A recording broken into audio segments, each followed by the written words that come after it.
Dhagaan jira. Dubbadhu waan nama saarunda saawwanti an sobee maqaa kan koo obboleechuudha godhoo hin jiru kaalidoon mucaan hin beeka. Garuu nama tokko wajjin ituu ati akka kana caba cabdu jechuudha. An jechuudha. Karaamaattis galuu ta'e, bilookiittis ta'e, biyya kanaa galuu ta'e. Erga gaafa hojii kana jammaruuti mucaa kana duwwaadha. Ijoollee tokko fidee ijoollee nama ammaatti bilookiitti galan hin jiru. Egalee mucaa kana iyyuu immoo kana taantu keessaa bayyaa saddabatee dhufu. Dhugaa kan koo kana harii taa'abe birrii kana harii kassare eessara keetan. Na dawwiteetti jedheera bara. Sana dhugaa himeera bara. Na dawwitee jedheera bara. Dhagaan jira. Jedhe bara. Dubbadhu waan nama saarunda saawwanti an sobee maqaa kan koo obboleechuudha mucaan hin beeka. Garuu nama tokko wajjin ituu ati akka kana caba cabdu jechuudha. Karaamaattis galuu ta'e, bilookiittis ta'e, biyya kanaa galuu ta'e. Nama tokko kootu erga gaafa hojii kana jammaru gaafa isa eedaa waliin. Ijoollee tokko fidee ijoollee nama ammaatti bilookiitti galan hin jiru. Egalee mucaa kana iyyuu immoo kana taantu keessaa bayyaa saddabatee.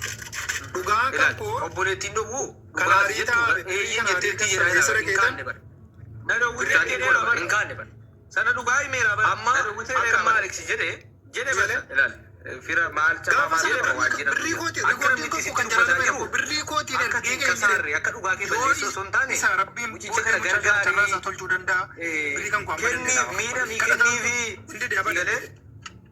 nama tokko si'umarra jira ijji keenya mucaa kanaa kenni bakka hin sabbatta si beeknaa nuyi kennii si galee amma kaayyoon keenya sirti bee kaaduu dhagaye barati miidhamaa miti gidi bara.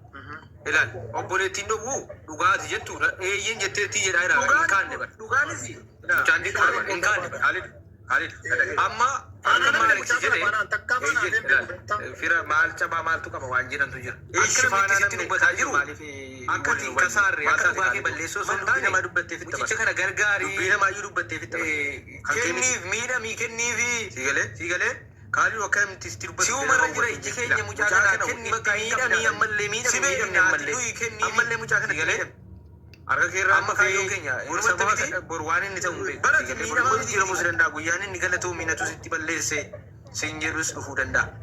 Dhugaanis guyyaa inni sitti maaliif amma hunda sitti harkisaa jira beekisaa. Haa ta'uu miidhamtee miidhama keenaa wayya mucichi miidhamuudha. Eessi miidhama kennaa egaa kaaniidhu maaliif miidhamuunaa waliin hubannu maal tarii ammeenyaa sitti fakkaachuu danda'a. Dubbii namaa dubbatteefitta bara.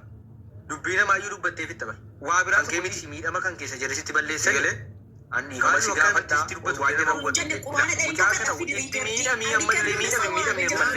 ammallee mucaa kanatti miidhame.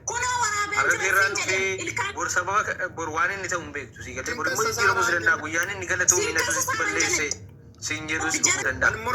Si galee guyyaa inni sitti maaliif ammallee hunda sitti harkisaa jira beektaa. Haa ta'uu miidhamtee miidhama keenaa wayya mucichi miidhamu. Irra miidhama kennaa gaara miidhamuu naa wayya. Tarii ammeenyaa sitti fakkaachuu danda'a gaafadha. Maalidha waan si gaafa? Waan gaafa mul'isu miidhama kan keessa jala sitti balleessani. Anni kama si gaafadhaa waan jedhamu. Mucattii hunda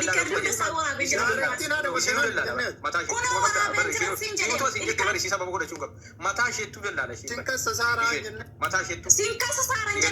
Isa kan siya kami janta na ajar mamawati. Miidiyaatti wal gadi baasnama walitti gadi baasnama miidiyaatti wal gadi baasnama mubaarki yoo ta'e tokko yoo ta'e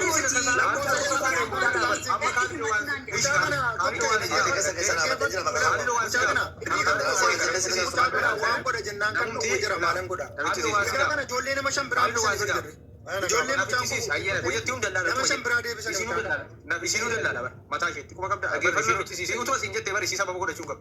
Mataa isheettuu dallala. Ishee mataa isheettuu. Seeratti illee si mattee akka bitti laaltannaa ajaa'iba mammooti. Seeratti illee deemaa jiru fidu kaale. Tarii isii maan jettee isii mataa isheettuu dallala.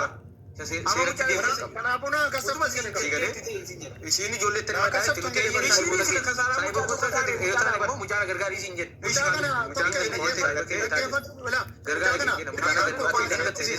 waan godha jennaan kan dhufu jira maalan godha. Mucaa kana ijoollee nama shan biraa deebisanii bar jirre. Nama shan biraa deebisanii mucaa kana. Seera illee wuti isiin itti si kasabtan jirtu beellamni wayii illee bichisiisa jedhe. Kaaliin ona dhagaye wayii isiin jedhe. Kaaliin ona gaarii miti wallahi billahi wala dhagaye maaliidha. Yeroo gaafa seeratti illee si mattee akka ta'u wayii illee hin jiru kaaliin beektaa eenyu ta'a. Seeratti illee deemaa hin jirtu. Wala hubannu riisii humaan jette wala dhagaye malee. Kaseeraa namni maal